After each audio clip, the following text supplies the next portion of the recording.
पुराना STB book first year का जो था आपने नहीं पढ़ा था, उसके अंदर पहले इंट्रोडक्टरी चैप्टर के अंदर ये ऐसी डेफिनेशंस मौजूद थी।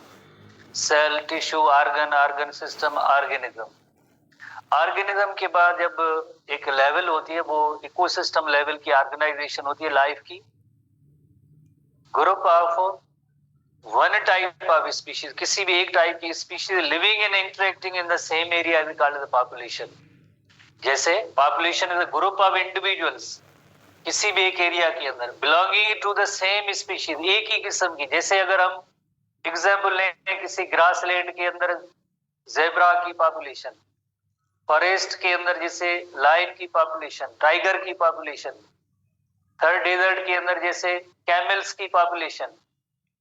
तो पर्टिकुलर जैसे एक एरिया के अंदर किसी एक सेम टाइप की स्पीशीज, उसका group who live in the same place for extended length of time, that is called the population. हम उसे कहेंगे पॉपुलेशन कहेंगे।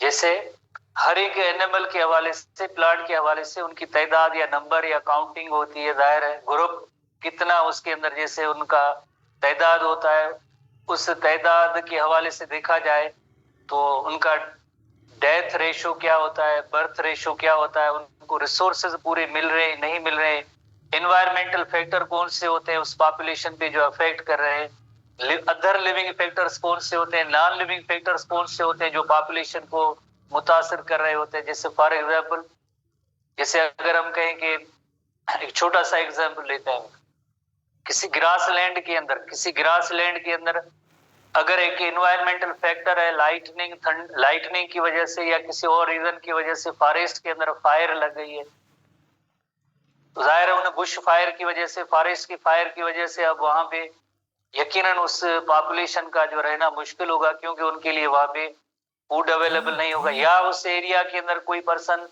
जैसे अगर ट्रीज की कटिंग करे और उसको किसी एक हाउसिंग स्कीम के अंदर कन्वर्ट कर ले उस लैंड को, पीस को, जहां पे पहले कई एनिमल प्लांट्स वगैरह थे, अब वहां पे जाहिर है उन्हें कटिंग कर दी तो वो कहाँ जाएंगे। तो यकीनन ये ऐसी जो डायनामिक्स होती है किसी भी एक स्पीशीज के बारे में, इंक्लूडिंग ह्यूमन बीइंग, हमारा मेन फोकस है ही ह्यूमन पॉपुलेशन से रिलेटेड है, तो उसे हम कहते हैं ये पॉपुलेशन डायनामिक्स कहते हैं। तो उसमें किस तरह से ये पॉपुलेशन जैसे बढ़ भी रही है, रिसोर्सेज भी इतने पूरे कंप्लीट उसको नहीं मिलते हैं, और रिसोर्सेज नहीं मिलते हैं, उनकी मैनेजमेंट से हम कहते हैं कि ये पॉपुलेशन डायनामिक्स है। तो पॉपुलेशन की जैसे हमने ओवरऑल डेफिनेशन ही नोट की थी, group of or members of one species living and interacting in the same area is called the population. Then different population एक जगह पे जो रहा जहाँ पे रहते हैं तो उसे हम कहते हैं कम्युनिटी कहते हैं।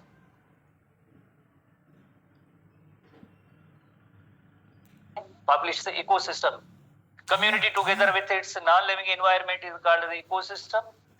और दुनिया के जितने भी इकोसिस्टम होंगे वो सब जैसे मिले हुए, अलग कोई भी नहीं है, that is called the biosphere. Part of the earth inhabited by the living organism is called the biosphere. Planet earth जहां पे only and only life exist करती है, इसके अलावा और कोई भी दूसरी ऐसी जगह नहीं है प्लैनेट अर्थ के अलावा जहां पे लिविंग ऑर्गेनिज्म रह सके। जैसे अगर हम कहें हमारा घर, सिर्फ हमारा घर है जहां पे हम रह सकते हैं, इस घर के अलावा जैसे हम कहते हैं बाकी तो जाहिर है किसी दूसरे पर्सन के होंगे, वो अपने घर तो नहीं है। तो इसी तरह से और भी प्लानिट है। प्लानिट अर्थ जो लाइफ सपोर्टिंग प्लानिट है, ओनली एंड ओनली अर्थ है। तो अर्थ के अंदर वो जगह या पॉइंट जहां पे लाइफ एग्जिस्ट करती है तो उसे हम कहते हैं बायोस्फीयर कहते हैं, that is called the biosphere. अब हम आते हैं हेडिंग पे पॉपुलेशन डायनामिक्स पे। तो is the study of how a species population evolved through the time and one of the key areas of the research into the population's dynamics। जैसे management of resources है, resources के हवाले जैसे fisheries है, book है, STB book है, आप STB book को भी थोड़ा देखते जाएं, उसी को हम डिस्कस करें फर्दर, और कुछ टर्म्स वगैरह हैं उनको भी देखेंगे। Also depends upon the population dynamics to determine the appropriate management actions। जैसे कोई भी अगर पॉपुलेशन है तो जाहिर है उसके लिए, उसकी सर्वाइवल के लिए रिसोर्सेज तो चाहिए, जैसे फूड है, रहने की जगह है, ऑक्सीजन है, वाटर है, ये सब रिसोर्सेज है। तो अगर इसको जो रिसोर्सेज नहीं मिलेंगे तो यकीनन, या रिसोर्सेज जल्दी खत्म कर लेंगे, तो उस पॉपुलेशन का उस एरिया के अंदर, पहली डेफिनेशन देखें, एक एरिया के अंदर ग्रुप ऑफ ऑर्गेनिज्म वहां पे रह रहे एक्सटेंडेड पीरियड ऑफ टाइम, तो जाहिर है इतने लंबे अरसे के लिए कोई भी जैसे एनिमल हो या प्लांट हो रहता है, तो उसको रिसोर्सेज मिलते रहेंगे तो यकीनन उसका सर्वाइवल उस जगह पे होगा। अगर रिसोर्सेज खत्म हो जाए, प्रॉपरली मैनेज ना हो, तो एक को मिले दूसरे को ना मिले, तो यकीनन देन उस पॉपुलेशन पे बहुत ही बड़ा इफेक्ट पड़ेगा। काफी मेंबर्स मर भी सकते हैं, तादाद कम हो सकती है, या उस इलाके को छोड़ के किसी दूसरे इलाके में जा सकते हैं। हो सकता है कि वहां पे कोई प्रीडेटर हो, डिजीज हो, खाना उधर ना मिले, तो उस ओरिजिनल जगह से जब चले गए तो देन उनकी आगे डेथ भी हो सकती है, एकदम जो उनके अंदर डिक्लाइन भी हो सकता है। तो इसे हम कहते हैं कि ये पॉपुलेशन डायनामिक्स है, वो किस तरह से नेचर के अंदर ऐसा ये फिनोमेना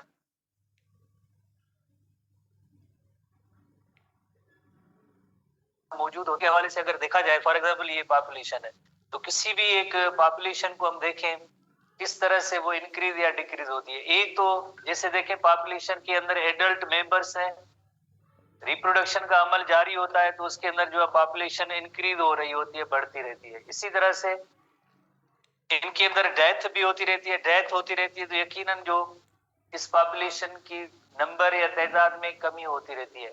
या ऐसे भी हो सकता है कि इस पॉपुलेशन में जो और किसी एरिया से जो लोग या मेंबर्स हैं वो इस जगह पे आ सकते हैं। जैसे देखिए, दो रीजंस की वजह से इन पॉपुलेशन के बढ़ने के लायक जो जैसे ऑप्शंस मौजूद है। पॉपुलेशन कैसे इंक्रीज हो सकती है, तो इस विद इन जो इस पॉपुलेशन के अंदर जब रिप्रोडक्शन होगी, बर्थ जन्म का अमल होगा, तो जाहिर है उस जो पॉपुलेशन में जो इंक्रीज होगी। इसी तरह से बाहर से कोई स्पीशीज आएंगी, बाहर से कोई स्पीशीज इस एरिया के अंदर आएंगे, तो तब भी इसकी पॉपुलेशन में इंक्रीज होती है। अब हम देखते हैं डिक्रीज कैसे होती है।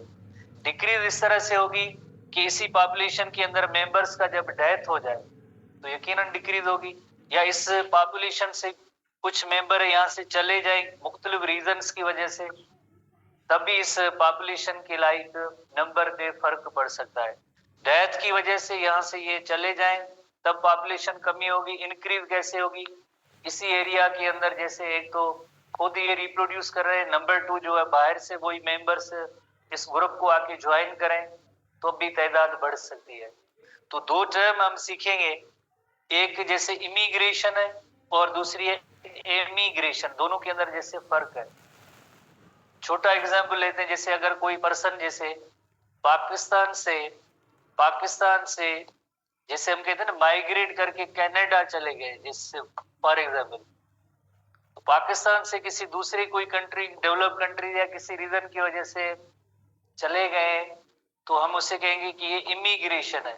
इसे हम कहेंगे कि ये इमिग्रेट है, ये पाकिस्तान के इमिग्रेट। और कनाडा के अंदर जब दाखिल हुए तो कनाडा के अंदर वो इमिग्रेंट्स हैं। कनाडा के अंदर वो इमिग्रेंट्स हैं, और यहाँ से पाकिस्तान से जब चले गए तो ये इमिग्रेट हो गए। इमिग्रेशन दोनों में फर्क है। किसी जैसे कंट्री के अंदर कोई पर्सन जैसे दाखिल हुआ तो ये इस कंट्री के लिए इमिग्रेशन है, ये इसमें ये इमिग्रेंट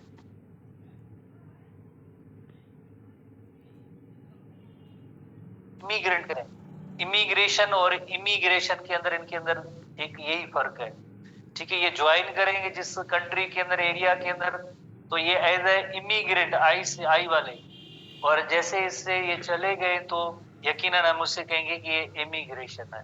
तो दो लफ्ज आगे हम यूज करेंगे, इस्तेमाल होंगे, तो ये ध्यान में होना चाहिए, इमिग्रेशन एंड।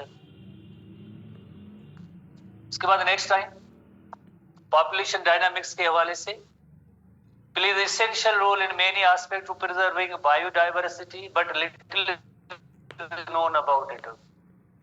पॉपुलेशन डायनामिक्स हम समझेंगे तो बायोडाइवर्सिटी, प्लानेट अर्थ पे जो लिविंग ऑर्गेनिज्म जितने भी मौजूद हैं, लिविंग ऑर्गेनिज्म जितने भी प्लानेट अर्थ पे मौजूद है, तो हम उनका जो फ्यूचर या उनकी जो लाइक एग्जिस्टेंस को हम समझ सकेंगे अगर पॉपुलेशन डायनामिक्स, तो ना हम अपने रिसोर्सेज को मैनेज कर पाएंगे और ना ही कोई स्पीशीज का सर्वाइवल होगा। इसके लिए जरूरी है कि हम जो है पॉपुलेशन डायनामिक्स को समझें। है क्या? Study of the both the long term and short term variation in the population number as well as the factors that control the population size. जिससे अभी हमने नोट किया कि इस पॉपुलेशन डायनामिक्स में होता क्या है, पॉपुलेशन का तादाद चेंज होता रहता है, या बढ़ता है या कम होता है। जैसे फॉर एग्जाम्पल हमने नोट किया रिप्रोडक्शन रेट फास्टर है, तादाद बढ़ रहा है। बाहर से किसी दूसरे एरिया से मेंबर्स आ रहे हैं, तादाद बढ़ रहा है। डेथ हो रहा है, पॉपुलेशन का तादाद कम हो रहा है। इसी तरह से वहां से उस इलाके से चले गए, इमिग्रेट हो गए, पॉपुलेशन का तादाद कम हो रहा है। नाउ क्वेश्चन अराइज, अगर इतनी फास्टर रेट में अगर डेथ या इमिग्रेशन हो तो यकीनन उस एरिया के अंदर कोई पॉपुलेशन रह नहीं पाएगी। इसी तरह से अगर किसी भी एरिया के अंदर बाहर से मेंबर्स आ जाए तो यकीनन इतने तो ज्यादा रिसोर्सेज नहीं है उस जगह पे जो उस पॉपुलेशन की सर्वाइवल में इंपॉर्टेंट रोल प्ले करे। तो उनके लिए जरूरी है कि हम जो है पॉपुलेशन की डायनामिक्स को समझें। उसके लिए जो 3 टर्म्स हैं किसी भी पॉपुलेशन की साइज को डिटरमाइन करने के लिए, इनफ्लो, ओवरफ्लो एंड आउटफ्लो को हम सीखेंगे कि इनका मतलब क्या है। Inflow, overflow and outflow. Inflow का मतलब होता है, जैसे अभी हमने नोट किया कि किसी भी एक एरिया के अंदर जैसे पॉपुलेशन जो स्पीशीज के अंदर जैसे रिप्रोडक्शन हो रही है या बाहर से जो लोग आ रहे हैं, इमिग्रेशन हो रही है, तो यकीनन इनफ्लो से कहते हैं। जैसे अगर हमने एग्जाम्पल लिया ना किसी कंट्री का, फॉर एग्जाम्पल हम ऑस्ट्रेलिया का एग्जाम्पल लेते हैं, बिकॉज दुनिया के अंदर ये 2 ऐसे कंट्री है जहां पे जैसे बाहर के लोग जो ज्यादा आते हैं। कनाडा के अंदर, यूएसए, ऑस्ट्रेलिया, दुनिया की डिफरेंट कंट्रीज से इन जगहों पे लोग जाते हैं। क्यों जाते हैं वो एक अलग टॉपिक है। तो बहरहाल फॉर एग्जाम्पल ऑस्ट्रेलिया की जैसे हम कहते हैं पॉपुलेशन बढ़ रही है। कैसे बढ़ रही है? एक विद इन ऑस्ट्रेलिया की जो ओरिजिनल पीपल है, जाहिर है उनके अंदर जैसे उनका जैसे रिप्रोडक्शन रेट जैसे होता है तो तादाद बढ़ रही होती है, प्लस में बाहर के लोग आएंगे यकीनन तो उसकी पॉपुलेशन में इंक्रीज होगी। तो उसे हम कहते हैं इनफ्लो कहते हैं। ओवरफ्लो, ओवरफ्लो का मतलब ये है कि अगर रिप्रोडक्शन का रेट भी जैसे बढ़े और बाहर के लोग भी बहुत ज्यादा अगर आ जाए तो यकीनन इस कंडीशन को हम कहते हैं ओवरफ्लो कहते हैं। तो ओवरफ्लो जब भी होगा तो उस जगह की हैबिटेट डिस्ट्रक्शन होगी। अब एक अज्यूम करें छोटी शहर का भी एग्जाम्पल है, बड़े कंट्रीज का क्यों। जैसे एक कोई शहर है, जैसे पुराने शहर थे जिनकी साइज छोटी थी, अब जैसे पॉपुलेशन बढ़ी है तो यहाँ की जो फर्टाइल लैंड्स थी जहाँ पे क्रॉप्स या फसलें हुआ करती थी, जैसे ह्यूमन पॉपुलेशन बढ़ी है तो अब उस जगह पे जाहिर है घर चाहिए तो ये ऐसी फर्टाइल लैंड होती है। फर्टाइल लैंड जब खत्म हो जाए या कोई फॉरेस्ट हो खत्म हो जाए, ग्रास लैंड खत्म हो जाए, तो रिजल्ट ये होगी हैबिटेट डिस्ट्रक्शन होगी।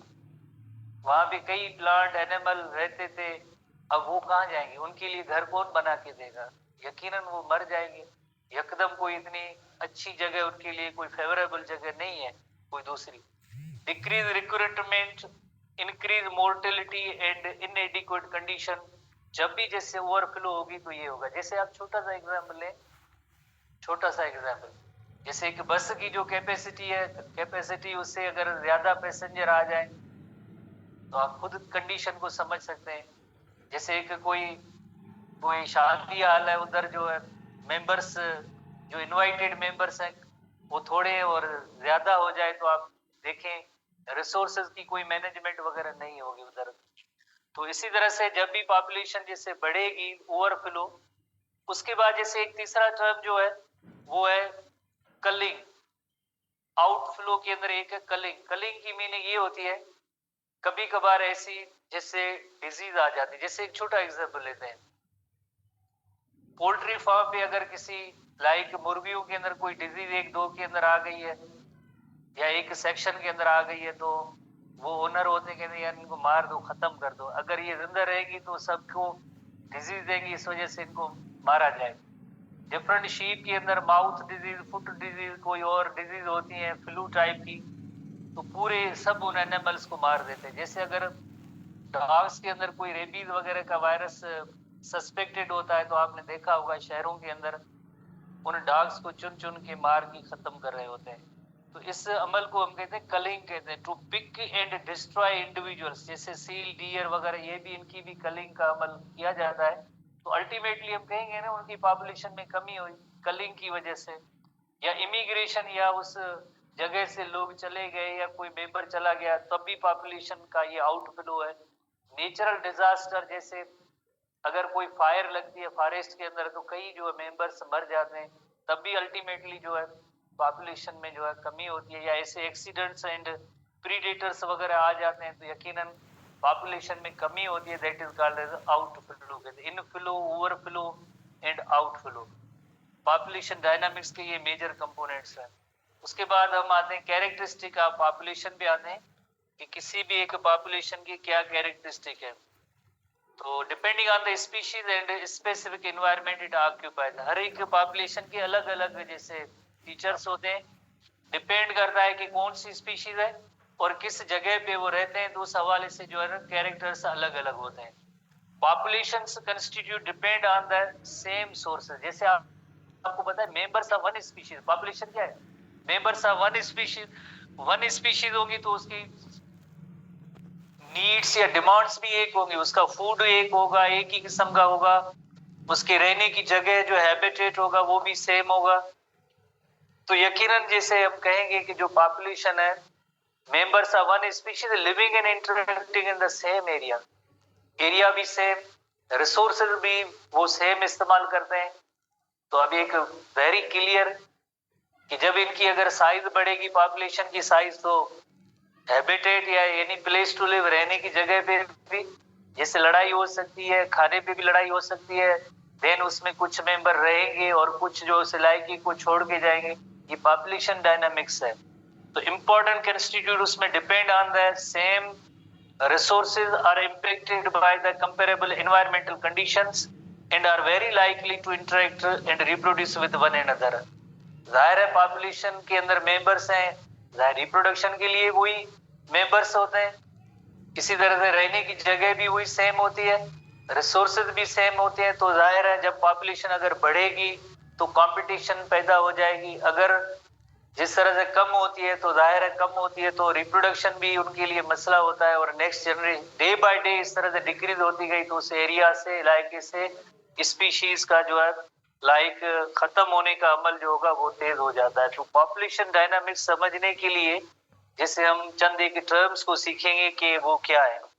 जैसे however here are some general characteristic often used to describe the population, उसके अंदर एक है जैसे ग्रोथ, पॉपुलेशन के अंदर ग्रोथ किस तरह से होती है, पॉपुलेशन कहाँ कहाँ पे मौजूद है, किन किन इलाकों के अंदर मौजूद है, आइदर जो थिकली पॉपुलेटेड एरियाज है या रेंडमली है, या जैसे हम कहेंगे इक्वल डिस्ट्रीब्यूशन है या थिक पॉपुलेशन है। इसी तरह से कैरिंग कैपेसिटी का मतलब होता है, वन बाय वन डिस्कस करेंगे कि वो जो हैबिटेट है क्या उधर सारे रिसोर्सेज मौजूद है कि इतनी बड़ी तादाद में जो स्पीशीज रह रहे हैं उन सब की जो नीड्स या जरूरियात पूरी हो रही है। तो ये चार जो कैरेक्टरिस्टिक फीचर्स होते हैं किसी भी एक टिपिकल पॉपुलेशन की, तो हम उसको नोट करेंगे। सबसे पहले फैक्टर पे आते हैं ग्रोथ। ग्रोथ का मतलब होता है, जैसे ग्रोथ का मतलब होता है कि लाइक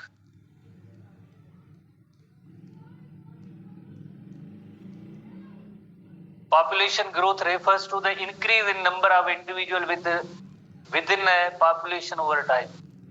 जिससे कहते हैं ना फॉर एग्जाम्पल शहरों के अंदर जो हम ऐसे सुनते आ रहे हैं कि डे बाय डे पॉपुलेशन बढ़ रही है। अगर छोटे शहर किसी की एक पॉपुलेशन जैसे 1 लाख है तो हम कहते हैं कि आइंदा जो 5 सालों के अंदर जो हो सकता है कि इसकी जो पॉपुलेशन जो 2 लाख हो जाए।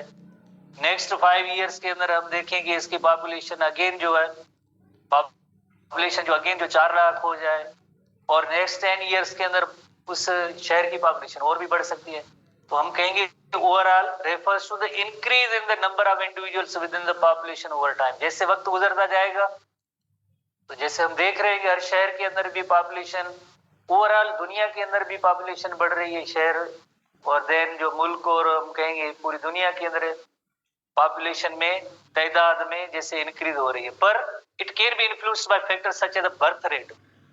कई दुनिया के अंदर ऐसे मुल्क हैं, कंट्रीज हैं जहां पे स्लो बर्थ रेट है, जैसे जापान आजकल जैसे फेस कर रहा है, तो उसकी पॉपुलेशन के अंदर इतनी इंक्रीज नहीं हो रही है।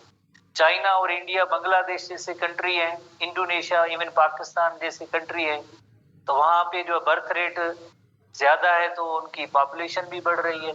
तो डिपेंड करता है बर्थ रेट पे। अगर बर्थ रेट फास्टर होगा तो पॉपुलेशन इंक्रीज होगी। डिपेंड करता है डेथ रेट पे। अगर डेथ रेट फास्टर होगा तो पॉपुलेशन डिक्रीज होगी। इमिग्रेशन पे, यानी बाहर से कोई लोग इस किसी दूसरे कंट्री में आ जाते हैं, उसकी पॉपुलेशन बढ़ा सकते हैं। Individuals moving to into the population, जैसे हमने नोट किया कि पाकिस्तान से निकल के ऑस्ट्रेलिया चले गए तो ऑस्ट्रेलिया की पॉपुलेशन बढ़ रही है for example. And immigration, immigration का मतलब है इंडिविजुअल्स लिविंग द पॉपुलेशन। जाहिर है एक मुल्क से लोग जैसे जा रहे हैं, नकल मकानी कर रहे हैं, माइग्रेशन कर रहे हैं, तो वहां की जो तादाद में कमी होगी, और दूसरे किसी कंट्री में जा रहे हैं, लैंड पे जा रहे हैं, तो यकीनन वहां की पॉपुलेशन जैसे बढ़ती है। जैसे वही दो ही रीजन, जैसे जो शुरू में पहले डायग्राम में हमने नोट किया था कि जैसे एक बर्थ रेट है और दूसरी इमिग्रेशन की वजह से पॉपुलेशन बढ़ेगी। डेथ रेट या जो इमिग्रेशन जैसे होती है तो जाहिर है पॉपुलेशन कम होती है। वही सेम फिगर वाली पॉइंट है, पर इसका एक साइंटिस्ट जैसे एक फार्मूला एक जैसे बनाते हैं किस तरह से। जैसे फॉर एग्जाम्पल एक 1000 लोगों की एक पॉपुलेशन है, उसके अंदर जैसे हम नोट करते हैं कि जैसे 30 जैसे उनमें बर्थ होते हैं, और हम कहते हैं कि एनुअली उसके अंदर या जो 10 डेथ होते हैं, तो हम इसका जो एक रेशो किस तरह से निकाल सकते हैं। रेशो इस तरह से निकाल सकते हैं कि हम कहेंगे कि इसके अंदर 2% जो है पॉपुलेशन में इंक्रीज हुई है। अब 2% का एक जैसे फार्मूला होगा 10 - 10 is 20, 20 divided by 1000 is 0.02, 0.02 is the 2%। हम कहेंगे कि इस इलाके के अंदर 2% के हिसाब से जो है पॉपुलेशन के रेट में इंक्रीज हो रही है। बर्थ रेट ज्यादा है और डेथ रेट कम, तो हम कहेंगे ग्रोथ हो रही है। कितनी ग्रोथ हो रही है, किस स्पीड से हो रही है, तो डेथ रेट और बर्थ रेट को काउंट करना जरूरी है।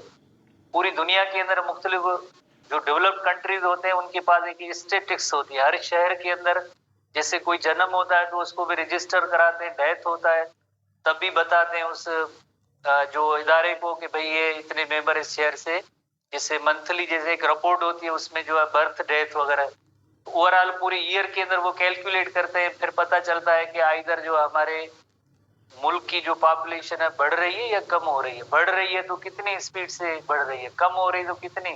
फिर अपने वो रिसोर्सेज देखते हैं कि हमारे मुल्क के अंदर कितने रिसोर्सेज है।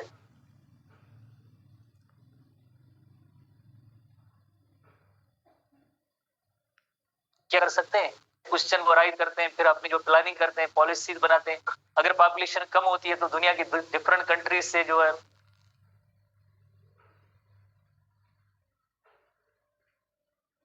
जो चाहिए, जो इंजीनियर हो, फलां हो, कंप्यूटर के माहिर हो, वो आए, इस तरह से वो अपने जो है निजाम चलाते हैं। तो उसके लिए एक डेटा और फिगर हर एक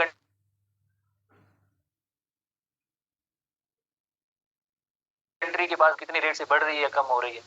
तो बाय द वे जो इस तरह से ये इसे हम कहेंगे increase in number of population is called, जिससे हम कहते हैं लाइक उससे कहते हैं ग्रोथ कहते हैं। तो डिक्रीज तो हो सकती है, जैसे डिक्रीज होने के कुछ रीजन होते हैं। पॉपुलेशन की कमी होने की एक रीजन ये होते हैं कि जाहिर जब कंपटीशन होगी एनिमल्स के दरमियान, सेम रिसोर्सेज के लिए कंपटीशन होगी, तो एक को रिसोर्सेज मिलेंगे दूसरे को नहीं मिलेंगे, नहीं मिलेंगे तो वो या तो उधर ही वो मारा जाएगा या बाहर किसी जगह पे जाएगा, वो फिर मर जाता है। प्रीडेशन, इकोसिस्टम के अंदर कई प्रीडेटर होते हैं, जो जाहिर है प्रीडेशन का रेट फास्टर होगा तो भी पॉपुलेशन उस जगह भी कमी हो सकती है। उस एरिया के अंदर कोई डिजीज आ जाए, पैरासाइट आ जाए अचानक, जैसे हमारे थर डेजर्ट के अंदर कभी कभार मोरों के अंदर जैसे बीमारियां ऐसी आती हैं, तो हम कहते हैं मोरों की पॉपुलेशन कम हो रही है, डिजीज या किसी पैरासाइट की वजह। नेचुरल डिजास्टर, कोई फायर लग गई, कोई फ्लड आ गया, कोई कहत आ गया, तो ऐसे सारे नेचुरल डिजास्टर है जिनकी वजह से भी कई एनिमल बेचारे मर जाते हैं। या कभी कभार ऐसी सीवियर वेदर होती है, वेदर का मतलब जैसे एक्सट्रीम कोल्ड है या हीट स्ट्रोक है या टॉर्नेडोज वगैरह, ऐसे नेचुरल कैटास्ट्रॉफीज होती रहती हैं जिसके अंदर ये सारे एनिमल ऐसे मर जाते हैं।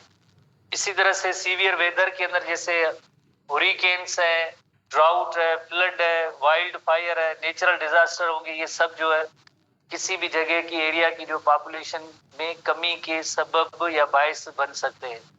ठीक है, तो उसकी जो इतनी ग्रोथ आगे नहीं होगी अगर ये फैक्टर्स हैं। डेंसिटी, डेंसिटी का मतलब ये है कि is the number of individuals per unit area और वॉल्यूम इज कॉल्ड डेंसिटी। जैसे केमिस्ट्री वगैरह के अंदर आप पढ़ते हैं density, it provides a indication how crowded और disperse population within its habitat. High population density can lead to the increased competition for the resources and high risk of the disease transmission. जैसे एक ऐसे शहर होते हैं जिनकी population जो area कम होता है और उसके अंदर जो पॉपुलेशन जो है बहुत ही ज्यादा होती है। एरिया जो है वो, जैसे एरिया को हम कहें कि ये भी एरिया सेम है और ये भी एरिया जो है सेम एरिया दोनों जगहों का सेम है, और यहाँ की पॉपुलेशन, इसका नंबर जो तादाद है बहुत ही ज्यादा है और इस जगह की पॉपुलेशन जो है इतना बड़ा तादाद नहीं है, तो जाहिर है हम इसे कहेंगे यहाँ की पॉपुलेशन डेंस है। जैसे बड़े शहर जो होते हैं उनके अंदर जो प्लाजा बने हुए और गांव देहात है जो उसमें कोई भी जैसे इतनी मल्टी स्टोरीड बिल्डिंग्स नहीं होती है दूर दूर, जैसे एरिया तो वही सेम पर उसके अंदर पॉपुलेशन कम है। शहरों के अंदर एरिया तो वही सेम पर उसके अंदर आप जैसे देखें पॉपुलेशन जो है मिलियंस में जैसे मौजूद।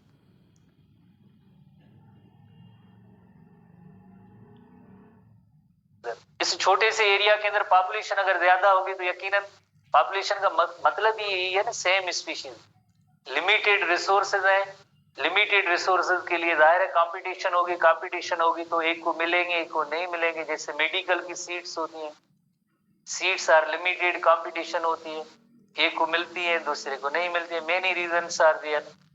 और नंबर 2, जैसे जितनी थिक पॉपुलेशन होगी तो उसके अंदर risk of transmission of disease ज्यादा होगा। चंद साल पहले आपने जैसे कोविड की सीजन में देखा होगा जो क्राउडेड प्लेसेस थे जैसे bus stop, markets, railway station, ये वो वगैरह पॉपुलेटेड जो सिटीज थे उनके अंदर जो है डिजीज की ट्रांसमिशन जरा ज्यादा होती है, और जहाँ पे पॉपुलेशन कम होती है, इंटरेक्शन लोगों का कम होता है तो उनमें इतनी डिजीज कम होती है। इसी तरह से अगर कोई भी एक वायरल या बैक्टीरियल कोई ऐसा इन्फेक्शन होता है तो जहाँ पे थिक पॉपुलेशन होती है तो एक थोड़े से टाइम में बड़ी तादाद में लोग जो उस डिजीज का शिकार हो जाते हैं, देन बचते भी हैं, मर भी जाते हैं। बहरहाल तो यही होता है कि अगर पॉपुलेशन थिक होगी तो उसमें डिजीज की ट्रांसमिशन के भी ज्यादा चांसेस होंगे और वहां पे रिसोर्सेज की कंपटीशन भी ज्यादा होगी। तो इस तरह से एक छोटी सी इलस्ट्रेशन है कि जिसके जरिए हम सीख सकते हैं कि जैसे ये एक एरिया है, इस एरिया के अंदर जो है सेम स्पीशीज उसके मेंबर ज्यादा होंगे तो हम कहेंगे ये इसकी हाई डेंसिटी है। सेम वही एरिया है और उसके अंदर जैसे स्पीशीज का तादाद अगर कम है तो हम इसे कहेंगे ये लो डेंसिटी है। पॉपुलेशन की ये लो डेंसिटी और पॉपुलेशन की हाई डेंसिटी। हम किसी भी मेंबर को, किसी भी स्पीशीज को ऐसे डिफाइन कर सकते हैं, ह्यूमन की भी ऐसे डेंसिटी को हम डिफाइन कर सकते हैं। डेंसिटी के बाद तीसरा जो फैक्टर है वो डिस्ट्रीब्यूशन का है। डिस्ट्रीब्यूशन का मतलब है कि पूरी दुनिया के अंदर हम देखते हैं कि कुछ ऐसे इलाके होते हैं जहाँ पे ह्यूमन पॉपुलेशन बहुत ही ज्यादा होती है, किन में कम होती है, या एक इलाका देखें जहाँ पे कोई एनिमल या प्लांट होते हैं जो छोटे छोटे ग्रुप्स की सूरत में जो है ज्यादा मेंबर्स ऐसे मौजूद होते हैं, कुछ के अंदर बिल्कुल आइसोलेटेड इंडिविजुअल, कुछ के अंदर जो यूनिफॉर्म डिस्ट्रीब्यूशन होते हैं। तो 3 टर्म इस्तेमाल होंगी पर उसके लिए हम एक छोटी सी इलस्ट्रेशन देखते हैं, यकीनन उससे आप समझ जाएंगे। एक ऐसी पॉपुलेशन जिससे हम कहते हैं क्लम्प्ड पॉपुलेशन। क्लम्प्ड पॉपुलेशन की मीनिंग होती है जो ग्रुप्स की सूरत में बहुत ही नजदीक क्लोजली रह रहे हैं। एक पॉपुलेशन किसी एक एरिया के अंदर इक्वली डिस्ट्रीब्यूटेड हो तो उसे हम कहेंगे यूनिफॉर्म डिस्ट्रीब्यूशन है। और एक है रैंडम डिस्ट्रीब्यूशन, किस जगह पे है किस जगह पे नहीं है, तो ऐसी पॉपुलेशन को हम कहेंगे रैंडम पॉपुलेशन। रैंडम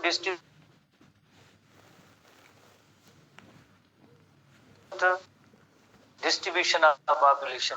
तो ये 3 टर्म इस्तेमाल होंगे। जैसे हम एक एग्जांपल भी ले सकते हैं इसका, जैसे एक एग्जांपल ले सकते हैं जैसे ये एनिमल्स के हवाले से देखें, ये क्लम्पिंग है। जैसे एलिफेंट का एक ये ग्रुप है, इधर एक और ग्रुप है, इधर एक और ग्रुप है, ग्रुप्स की सूरत में जैसे ये रह रहे हैं तो ये हम इसे कहेंगे क्लम्पिंग कहेंगे पॉपुलेशन की। यूनिफॉर्म की मीनिंग होती है कि किसी भी एक इलाके के अंदर, जैसे आप एग्रीकल्चरल लैंड्स के अंदर आप देखते हैं कोई जैसे बागात लगे हुए मैंगो के, लेमन के या डिफरेंट ट्रीज के, तो पूरे उस एरिया के अंदर एक डिफाइंड जो एक स्पेस या गैप होता है उधर जो मौजूद है, तो that is called uniform. Random की मीनिंग होती है कि इधर कोई जो है किस जगह पे मेंबर्स हैं, किस जगह पे नहीं है, that population is called random population. तो इस तरह से तीन ये टर्म है, तो तीन टर्म है। बट एसटीबी बुक की हम पॉइंट्स को देखते हैं कि डिस्ट्रीब्यूशन के हवाले से how individuals are spread within a region are habited, किसी भी एक इलाके के अंदर कैसे लोग वो रह रहे हैं या एनिमल रह रहे हैं या प्लांट मौजूद हैं। तो उसमें जो थ्री टाइप की डिस्ट्रीब्यूशन पैटर्न है, एक कलम्प्ट है। कलम्प्ट की मीनिंग होती है individuals group together in patches, कोई इधर एक ग्रुप मौजूद है, कोई इधर एक ग्रुप मौजूद है, कोई इस जगह पे एक ग्रुप मौजूद है, तो इसे हम कहते हैं कलम्प्ट कहते हैं। रैंडम डिस्ट्रीब्यूशन, रैंडम डिस्ट्रीब्यूशन जो है जाहिर है लाइक उसमें unpredictable spacing among the individual है। यूनिफॉर्म जो होती है इवनली स्पेस्ड इंडिविजुअल होते हैं, जिसे हम कहते हैं यूनिफॉर्म। जैसे हमने लाइक देखा था एक इलस्ट्रेशन के हवाले से, तो ये थ्री टर्म है, कलम्प्ट, रैंडम और यूनिफॉर्म। कलम्प्ड, रैंडम और यूनिफॉर्म। उसके बाद हम आते हैं कैरिंग कैपेसिटी पे। कैरिंग कैपेसिटी, जैसे कैरिंग कैपेसिटी एक जनरल टर्म है, पर उसको सीखने के लिए एक छोटी इलस्ट्रेशन देखते हैं कि व्हाट इज कैरिंग कैपेसिटी। जैसे एक ट्रैफिक का हम एग्जांपल लेते हैं, जिससे आप अंदाजा लगाएंगे कैरिंग कैपेसिटी क्या है। फॉर एग्जांपल अगर एक जो रिक्शा या चिंगची जो हमारे यहाँ शहरों में चलते हैं, तो उसकी कैरिंग कैपेसिटी क्या होती है? क्या हम कह सकते हैं कि इस पे हम जो है 20% बैठेंगे? पता नहीं बैठते या नहीं, ये भी है। बैठे हुए थे हम देखते रहते हैं, पर उसकी कैरिंग कैपेसिटी नहीं होती। अगर इतने लोग बैठेंगे तो यकीनन किस जगह पे कोई टायर पंक्चर हो सकता है, कोई उसकी जो है बॉडी का कोई पार्ट टूट सकता है, कोई हादसा हो सकता है, क्योंकि जो उस रिक्शा की जो डिजाइन बनाई गई वो महदूद एक कैपेसिटी उसकी होती है, वो वही कर सकते हैं। उससे ज्यादा तो देन लोग अगर उसको यूज करें तो वही सेम पैटर्न, जैसे एक गाड़ी है, ठीक है, उसकी गाड़ी, इसकी कैरिंग कैपेसिटी पता नहीं कितनी थी, पर लोगों ने इसके ऊपर वजन भी डाला है, और देन जो ये बैठे हैं, तो अल्टीमेटली क्या होगा? अल्टीमेटली ये होगा कि किसी न किसी जगह पे इसका कोई हादसा हो सकता है या गाड़ी का कोई पार्ट टूटेगा, क्योंकि इसकी कैरिंग कैपेसिटी से ये लोग ज्यादा है। इसी तरह से अगर एक और एग्जांपल लेते हैं, फॉर एग्जांपल इसकी कैरिंग कैपेसिटी थी उससे ज्यादा, जैसे हमने गाड़ी को ओवरलोड किया यकीनन, तो फिर क्या होगा? यकीन इसकी गाड़ी जो स्मूथली किसी मंजिल पे नहीं पहुंच पाएगी। इसी तरह से एक और जैसे हेडिंग को हम देखते हैं कि ये इंसान है, कोई वजन, जैसे कि मेरी कैपेसिटी इतनी है, मैं इससे ज्यादा आगे वजन नहीं उठा सकता हूँ, तो ओवरऑल क्या होगा कि हम कहेंगे ये इसकी जो है ना कैरिंग कैपेसिटी होती है। कैरिंग कैपेसिटी का मतलब ये होता है, फॉर एग्जाम्पल कोई भी एक एरिया है, फॉर एग्जाम्पल ये एक एरिया है, तो इसके अंदर कितने मेंबर्स, पॉपुलेशन के मेंबर्स, उसकी जो नीड्स या जरूरियात जो पूरी हो सकती हैं। नीड्स के हवाले से आप देखें, उसकी रहने की जगह या घर या फूड है, क्या उस जगह पे वो मिल सकता है या नहीं। जैसे एक घर से आप स्टार्ट लें, घर के अंदर अगर कमरे दो हों, अगर मेंबर 20 हो, तो जाहिर है उनकी जैसे वो 20 एक ओवर क्राउडिंग हो गई। तो इसी तरह से साइंटिस्ट जो होते हैं ये पॉपुलेशन को देखते हैं कि प्लानिट अर्थ, उस पे लिमिटेड उसमें रिसोर्सेज मौजूद हैं।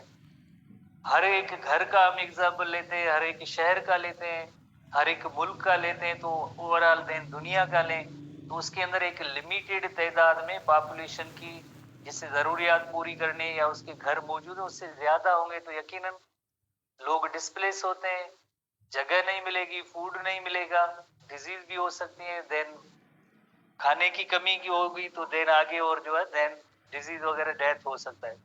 Limited number of individuals that can live in a territory is called carrying capacity. क्योंकि हर एक जगह पे जैसे एक लिमिटेड जैसे नंबर होता है, जैसे क्लासरूम के अंदर लिमिटेड सीट्स, बस के अंदर लिमिटेड सीट्स, ट्रक के अंदर जैसे वजन उठाने की लिमिटेड कैपेसिटी होती है, that is called the carrying capacity. उसे हम कहते हैं कैरिंग कैपेसिटी कहते हैं। Carrying capacity is the maximum number of individuals at a particular habitat और इकोसिस्टम कैन सस्टेनेबली सपोर्ट। जाहिर है इस इकोसिस्टम के अंदर जो इतने रिसोर्सेज हों, जो इतनी पॉपुलेशन के मेंबर्स को फूड या रहने की जगह प्रोवाइड कर सके, तो दैट इज कॉल्ड, हम कहेंगे कि उस इलाके की जो है कैरिंग कैपेसिटी है। It represents balance between the available resources, जैसे अवेलेबल रिसोर्सेज के हवाले से देखा जाए तो फूड, वाटर और शेल्टर है, एंड पॉपुलेशन से नीड, कितने रिसोर्सेज मौजूद हैं और पॉपुलेशन को क्या वो रिसोर्सेज, इतनी पॉपुलेशन को रिसोर्सेज मिल पाएंगे या नहीं मिल पाएंगे। जैसे आप एक आम एग्जांपल ले लें, जब आप कोई जैसे एक शादी की दावतें वगैरह होती है तो भाई जैसे दावत दी गई है 100 पर्सन्स को, अगर उस जगह पे 200 पर्सन आ जाए तो जो मैनेज करने वाले वो देखते हैं ना कि यार ये तो 200 आ गए, कौन 200 आ गए, कार्ड एक था, एक मेंबर को थी, तो वो 10 लोगों को लेके साथ आया कि यार शादी है, हेलो खाए दाजो, मुफ्त जो खा दो, ड्राइवर भी साथ, कुछ और घुसने वाले भी साथ, यकीनन तो फिर आगे ओवर क्राउडिंग होगी, ओवर क्राउडिंग होगी तो जाहिर है बैठने की जगह भी नहीं मिलेगी, पानी नहीं मिलेगा, खाना नहीं मिलेगा, इश्यूज होंगे। तो इसी तरह से इस कंडीशन को हम कहते हैं, ये कैरिंग कैपेसिटी किसी भी इकोसिस्टम की कि कितनी पॉपुलेशन की वो जरूरियात पूरी कर सकता है, कि इधर फूड या शेल्टर या रहने की जगह वगैरह मिलेगी या नहीं। तो हमने इस सिंपल इलस्ट्रेशन के जरिए इसको सीखा। अब हम नेक्स्ट कैरेक्टरिस्टिक की तरफ आते, minimum or available size, minimum or available size. Minimum or available size of population refers to the smallest number of individual required to maintain long-term survival and genetic diversity. Minimum or viable size. Minimum or viable size. किसकी? Population की, जो आगे जिस तरह से उनका survival continuity race भी जारी रहे और यकीनन उसके अंदर जो रिप्रोडक्शन आगे होगी तो न्यू कैरेक्टरिस्टिक वगैरह भी आते हैं। पर स्मॉल पॉपुलेशन जिसकी जितनी तादाद कम होती है, जिस पॉपुलेशन की तादाद कम होती है तो उनको ये हमेशा खतरा होता है कि वो जो आगे उनकी नस्ल नहीं बढ़ेगी और मर जाएंगे। जैसे एक हम एग्जाम्पल लेते हैं, रिवर इंडस पे जो है, रिवर इंडस पे सक्कर बैराज के करीब वहां पे एक इंडस ब्लाइंड डॉल्फिन है। रिवर इंडस में इंडस ब्लाइंड डॉल्फिन नहीं का मैमल है, फिश नहीं है। तो उसकी स्पीशीज पहले तो बहुत ही ज्यादा थी, हजारों में थी, अब जो है उनकी तादाद हंड्रेड्स में है। अब तादाद हंड्रेड्स में है तो यकीनन पॉपुलेशन साइज में कमी की वजह से उनको फ्यूचर में ये खतरा होता है कि उनका नस्ल इस प्लानेट अर्थ पे नहीं रहेगा अगर पॉपुलेशन की साइज छोटी है। बड़ी साइज है तो कोई इशू नहीं, भले उसकी फिशिंग होती रहे, प्रीडेशन होती रहे, खाते रहे, किलिंग होती रहे, क्योंकि तादाद ज्यादा, इनकी तादाद है ही हंड्रेड्स में। तो जिस भी पॉपुलेशन की मेंबर्स की तादाद कम होगी तो उनको हमेशा यही खतरा होता है। नंबर 2, इनब्रीडिंग की वजह से, जेनेटिक ड्रिफ्ट की वजह से, और उनमें अगर नए एनवायरनमेंट में एडजस्ट होने की एबिलिटी नहीं होगी तो देन वो फिर मर जाएंगे। तो दो मजीद ऐसे टर्म्स हम आते हैं, इन पे देखते हैं। किसी भी पॉपुलेशन को एक उसकी साइज जो है ना वो थोड़ी सी जरा एक इतनी मॉडरेट होनी चाहिए कि अगर कोई डिजीज आ जाए, खाना भी ना मिले या कोई उसको शिकार कर ले, मारे, तो उनका वजूद एटलीस्ट खत्म ना हो। तो ये भी एक मिनिमम साइज या वायबल साइज किसी भी पॉपुलेशन के होना जरूरी है, is essential for the long term survival of species. Otherwise क्या होगा, जैसे अभी हमने पढ़ा कि देन उसकी जो डेथ हो। एक है जेनेटिक ड्रिफ्ट, को हम सीखेंगे कि what is genetic drift. Genetic drift का मतलब ये होता है कि जैसे फॉर एग्जांपल ये एक इंसेक्ट है, बीटल्स है, दो किस्म की आपको बीटल्स नजर आ रही हैं। फॉर एग्जांपल अनलकीली किसी एक रीजन की वजह से, किसी एक्सीडेंट की वजह से, जैसे ये किसी पर्सन का पाँव जो है इस ग्रीन बीटल पे आया, तो इस इलाके के अंदर जो जितनी भी ग्रीन बीटल होंगी वो तो मर जाएंगी। अब रिमेनिंग कौन सी बची है? रिमेनिंग ये ब्राउन बीटल्स बची हैं। तो ब्राउन बीटल्स की जो अब क्या होगा, इसी की पॉपुलेशन बढ़ेगी और ग्रीन बीटल्स की पॉपुलेशन देन खत्म हो जाती है। This phenomena is called genetic drift. किसी रीजन की वजह से उनके जीन्स इस इकोसिस्टम से खत्म हो गए, that is called genetic drift उसे कहेंगे। इडेप्टेबिलिटी का मतलब, इनब्रीडिंग का मतलब होता है, जैसे अगर इनब्रीडिंग होगी तो न्यू कैरेक्टरिस्टिक नहीं बनेगी, क्रॉस ब्रीडिंग होगी तो उसमें डिफरेंट टाइप के कैरेक्टरिस्टिक बनेंगे।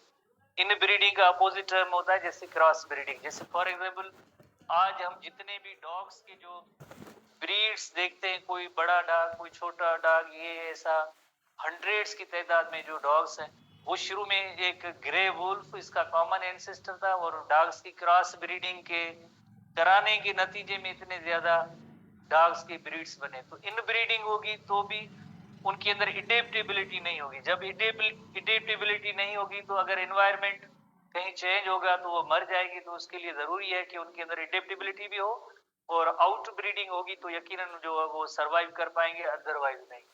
उसके बाद नेक्स्ट आए problems related to the rapid growth of human population. Main focus है ह्यूमन पॉपुलेशन जब इंक्रीज होती है रैपिड, उसमें अगर ग्रोथ होती है, ग्रोथ के बारे में अभी हमने नोट किया था, इंक्रीज कैसे हो सकती है? एक बर्थ रेट ज्यादा, डेथ रेट कम, बाहर के जो जैसे इमिग्रेंट्स जैसे आएंगे तो यकीनन तो उस एरिया के अंदर पॉपुलेशन जो इंक्रीज होती है। जैसे हमारे जैसे कंट्रीज होते हैं उनके अंदर ये होता है, बाहर से तो कोई लोग इतने नहीं आते, बट बर्थ रेट ज्यादा होने की वजह से यकीनन उस मुल्क की कंट्री की जो पॉपुलेशन है उसके अंदर जो इंक्रीज हो रही है।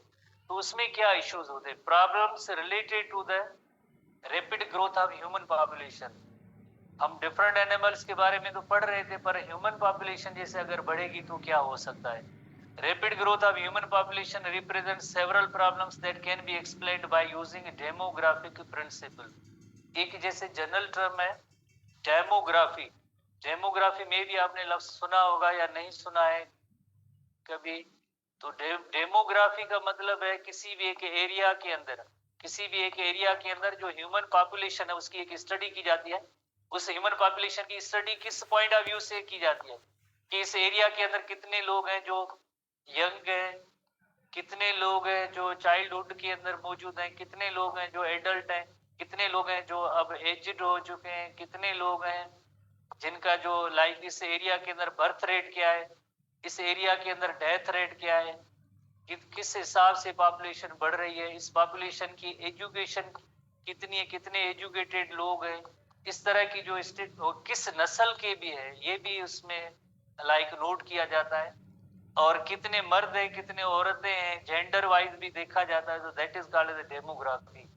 इस किस्म की ह्यूमन की स्टडी को हम कहते हैं डेमोग्राफी कहते हैं। तो डेमोग्राफी करने से पता चलता है, जैसे आप सोशल मीडिया वगैरह पे दुनिया के अंदर डिफरेंट कंट्रीज की डेमोग्राफी आप नोट करते रहते हैं कि फलां कंट्री के अंदर मेल फीमेल इतना रेशो है, और इतने उस फलां कंट्री के अंदर जो है बूढ़े लोग ज्यादा है, कम है, बच्चे जवान ये वगैरह। तो दैट टाइप ऑफ स्टडी ये एजुकेटेड है या अनएजुकेटेड है, तो ये डेमोग्राफिक जैसे ऐसे स्टडीज होती हैं।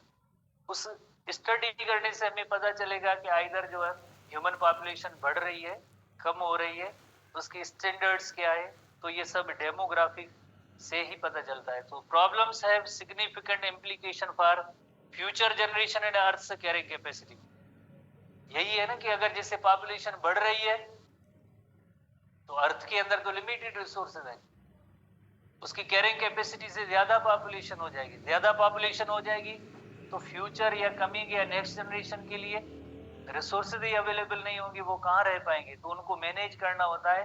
तो ऐसी डेमोग्राफिक स्टडीज वो करते रहते हैं दुनिया के अंदर, मुख्तलिफ जो कंट्रीज के, खास तौर पे जो डेवलप्ड कंट्रीज है उनके अंदर ये ज्यादा होता है। To address these problems and mitigate their effects. Mitigate की मीनिंग होती है कि उन प्रॉब्लम्स के असरात को कम करने के लिए sustainable population management, resources conservation and sustainable development practices are necessary.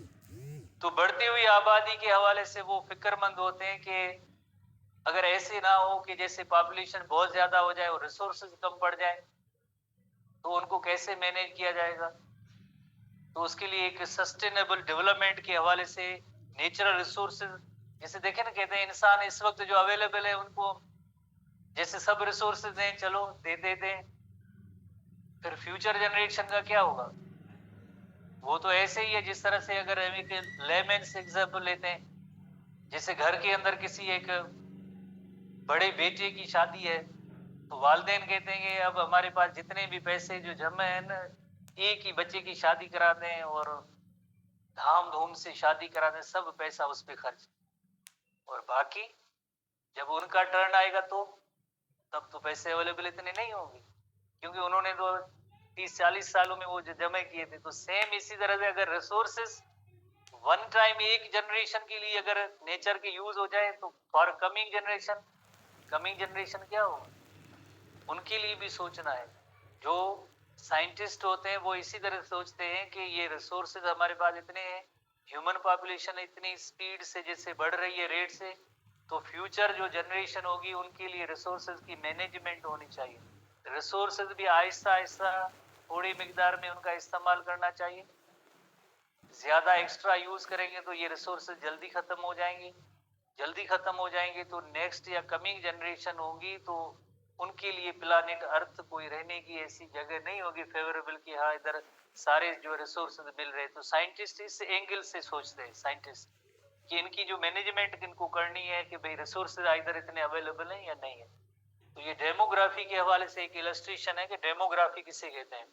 Demography के अंदर जैसे स्टडी ऑफ ह्यूमन पॉपुलेशन की जाती है, एजुकेशन के हवाले से, इनकम के हवाले से, जेंडर के हवाले से, एज के हवाले से, बर्थ रेट के हवाले से, डेथ रेट के हवाले से, that is called the demography. उससे हम कहते हैं डेमोग्राफी कहते हैं। डेमोग्राफिकल ये स्टडीज होती हैं। एक जनरल फिगर है यूनाइटेड नेशंस वालों की, एक ह्यूमन पॉपुलेशन के हवाले से है।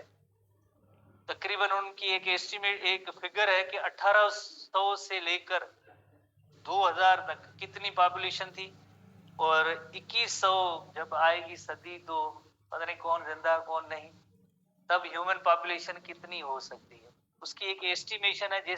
जैसे इस वक्त हम जो 2020 में चल रहे हैं, 2020 में चल रहे हैं, तो ये जो फिगर है इंसानी आबादी जिसका तादाद होगा, इस वक्त जो तादाद है 8 बिलियन है। 8 बिलियन इस वक्त तादाद है। पहले जब 1800 के बाद जैसे अगर हम बात करें 1900 में कितनी जैसे ये पॉपुलेशन थी, 1900 के अंदर ये लाइन जा रही, 1900 के अंदर पूरी दुनिया के अंदर वर्ल्ड की पॉपुलेशन थी 2 अरब थी, जस्ट 2 अरब थी।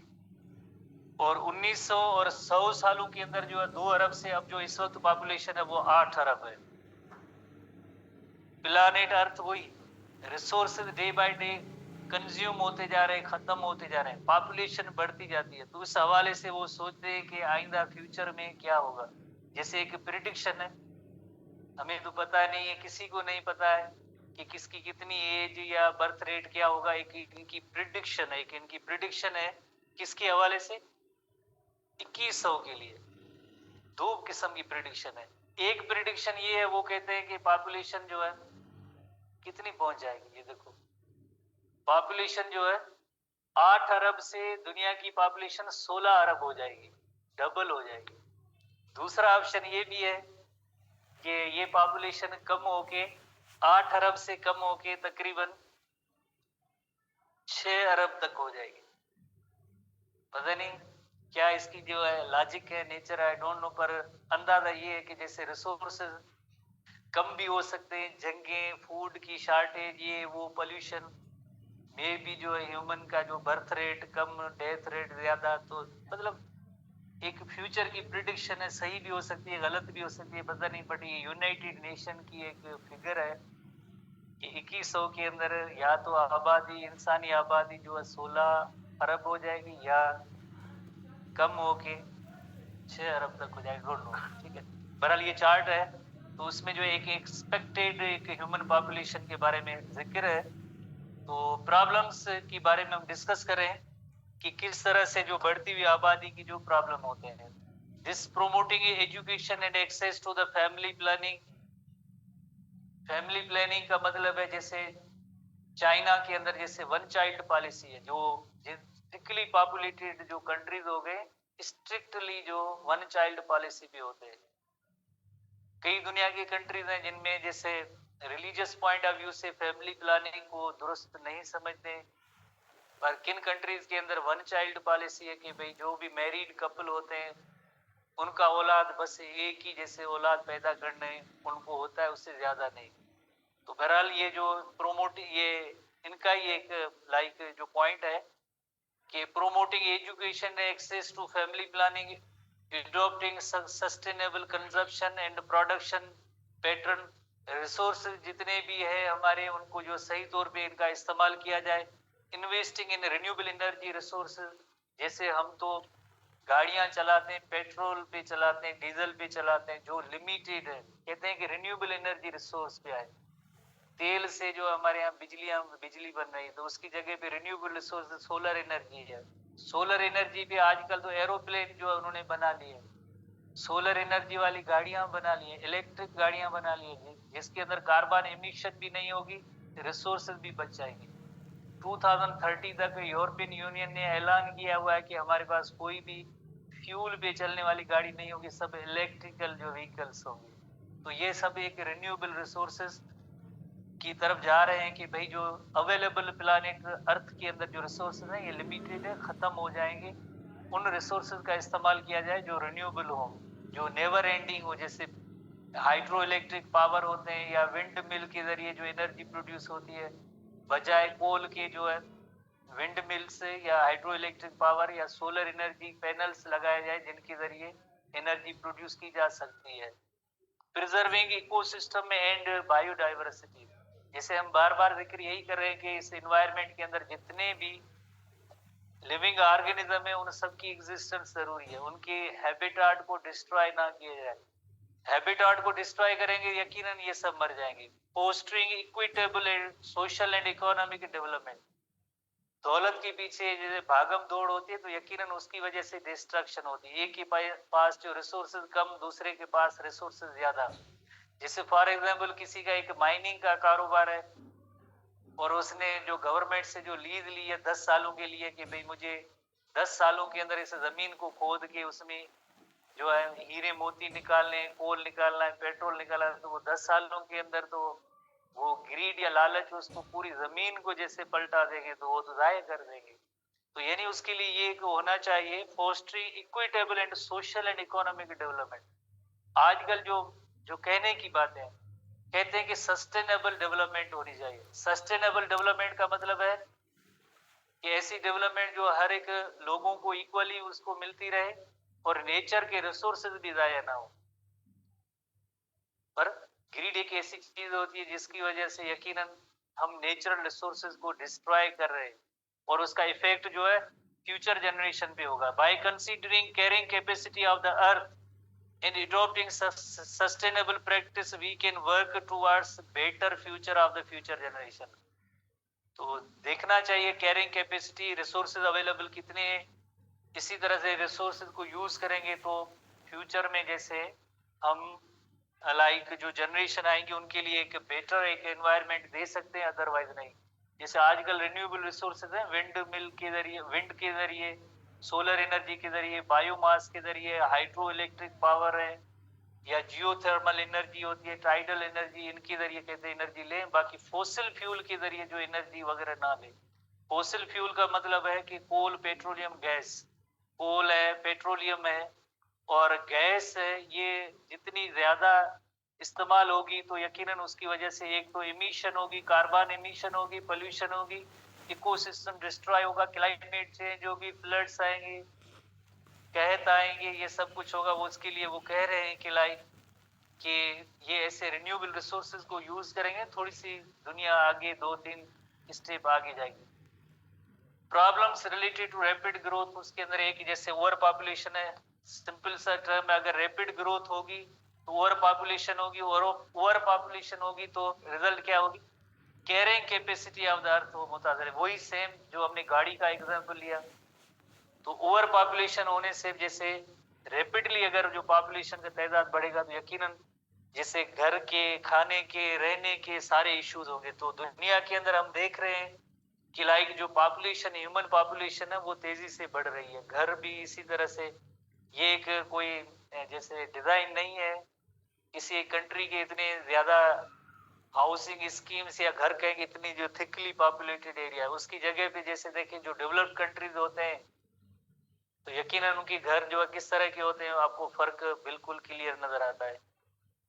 नंबर 2, स्ट्रेन ऑन रिसोर्सेज, जैसे पॉपुलेशन बढ़ेगी तो अवेलेबल रिसोर्सेज होते हैं उन पे एक प्रेशर आता है बेसिक नीड्स को पूरा करने के लिए, वाटर, फूड वगैरह, एनर्जी को पूरा करने के लिए, जाहिर है अल्टीमेटली उस पे प्रेशर आएगा। जैसे जब भी पॉपुलेशन बढ़ेगी तो यही होगा। तो increase consumption of resources can lead to the environmental degradation.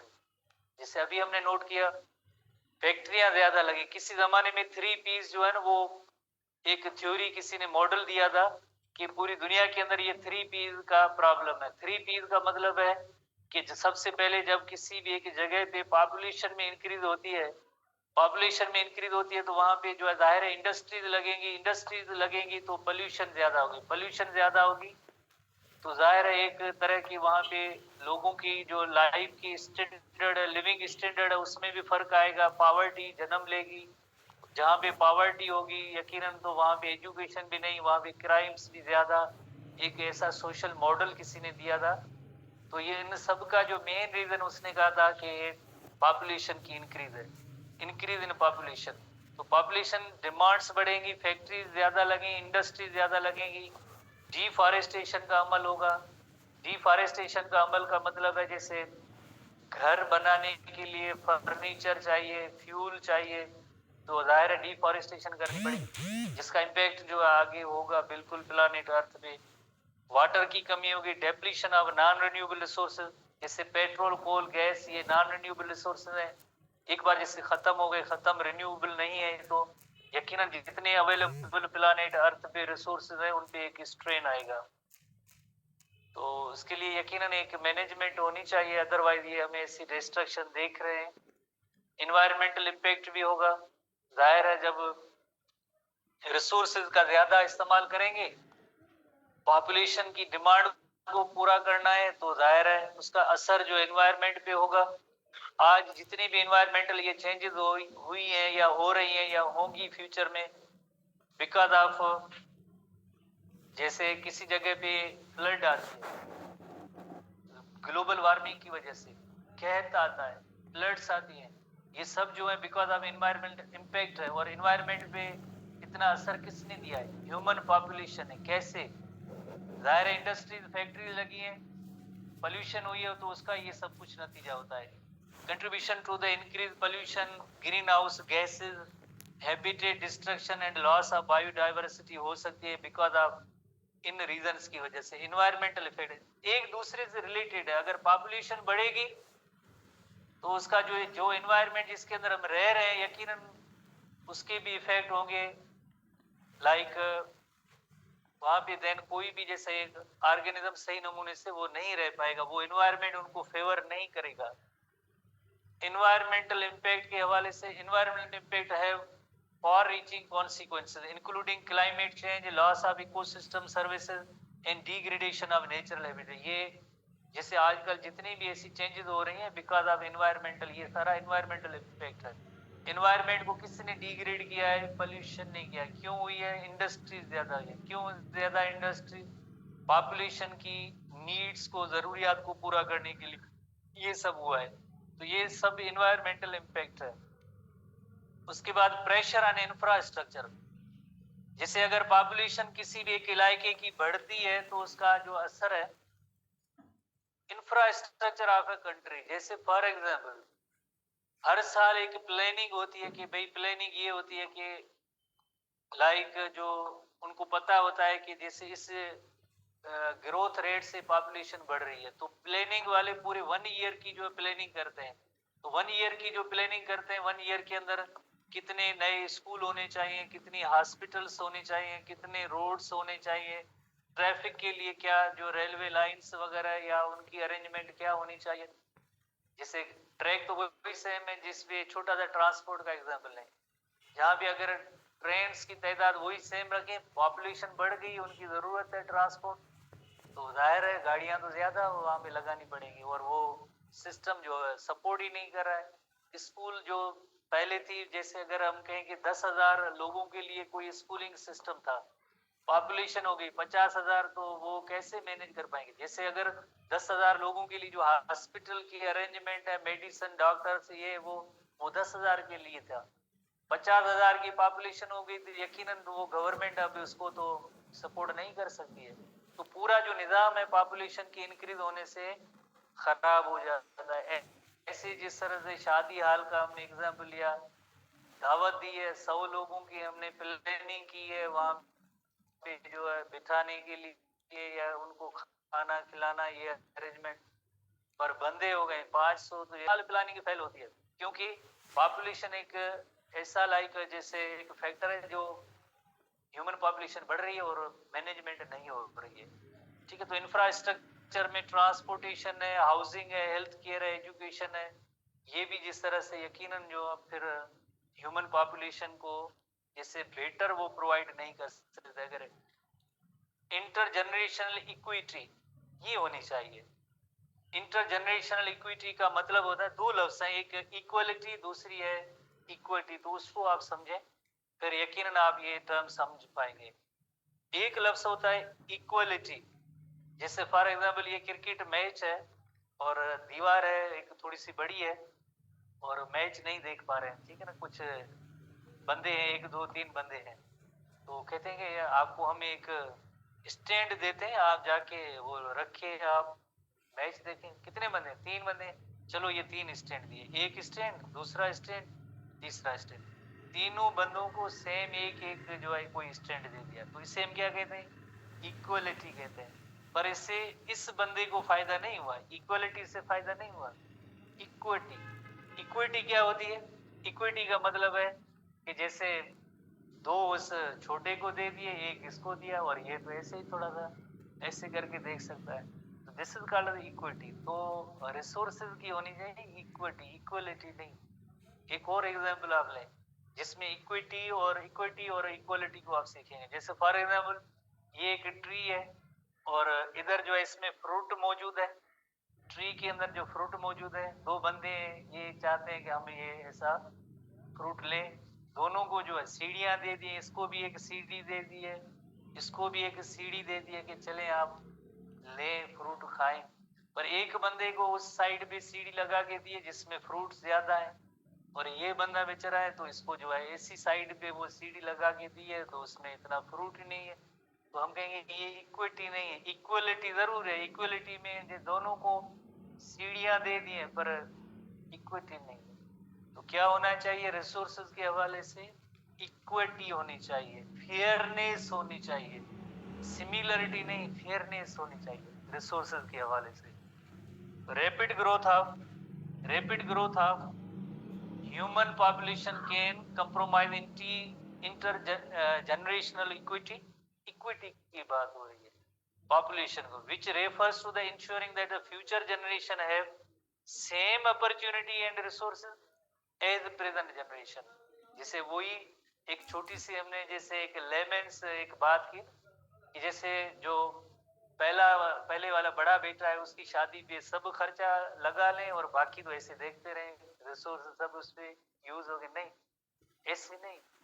कि आज जो हम जिस पॉपुलेशन को जितनी सहूलियात दे रहे हैं, फ्यूचर में भी उसको वही सेम मिलनी चाहिए। हमें पता है कि प्लानिट अर्थ पे रिसोर्सेज कम है, तो उनको ऐसे ही इस्तेमाल करें ताकि वो फ्यूचर जनरेशन वाले उनको भी मिले, इक्वल एंड सेम अपॉर्चुनिटी मिले, तो उसे हम कहेंगे इंटर जनरेशनल इक्विटी होनी चाहिए, इक्वलिटी नहीं इक्विटी होनी चाहिए, तो जाके ह्यूमन पॉपुलेशन इस प्लानिट अर्थ पे सस्टेन कर पाएगी, अदरवाइज नहीं। और बाकी जैसे पॉपुलेशन को कंट्रोल करने की कंट्रीज के अंदर, डिफरेंट कंट्रीज के अंदर ऐसे कैंप पे एजुकेशन अवेयरनेस फला फला ऐसे चल रही है, तब थोड़ा सा कंट्रोल किया जाए, क्योंकि रिसोर्स लिमिटेड, अगर रिसोर्स अनलिमिटेड नहीं है तो जो अवेलेबल पॉपुलेशन है उसको उसकी भी डिमांड पूरी करनी है और फ्यूचर का भी सोचना होता है। इस वजह से वो कहते हैं कि पॉपुलेशन जो है लिमिट में रखनी चाहिए। Thank you.